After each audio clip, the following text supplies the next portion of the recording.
দেন নাই জমা করে, তখন আপনাকে কিন্তু দোষী মনে হবে আমার কাছে, যে কেন দেয় নাই, তার মানে তার অন্য কোনো উদ্দেশ্য আছে, এরকম মনে হবে না?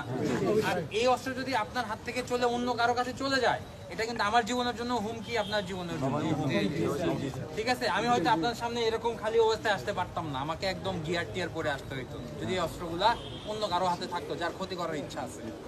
ঠিক আছে না? আপনাদের এই অস্ত্রগুলা দিয়ে হয়তো বা ব্যাংক ডাকাতি করতে পারে মানুষ, পারে না? তো আমি তো জানি না ভিতরে কি আছে, বাট সে হয়তো জানে তার মধ্যে কোনো গুলি নেই। আমি তো জানি না, আমার সামনে যে দাঁড়াবে আমি কি জানি তার অস্ত্রের মধ্যে কিছু আছে না? আমি তো ভয় পাবো। আগ্নেয়াস্ত্রের সামনে কে ভয় পায়? সবারই ভয় থাকে, জীবনের ভয় সবারই আছে। তো এখন আপনাদের কাছে রিকোয়েস্ট, আপনারা যে কাজগুলো কন্টিনিউ করতেছেন, কন্টিনিউ করে যান, ভেরি গুড। কারণ আমাদের পক্ষে এত কিছু দেখা সম্ভব না, কারণ আমাদের কাছে দিনে আমি যে 5 মিনিটের জন্য ফোন রেখে গেছি, আমার কাছে 21টা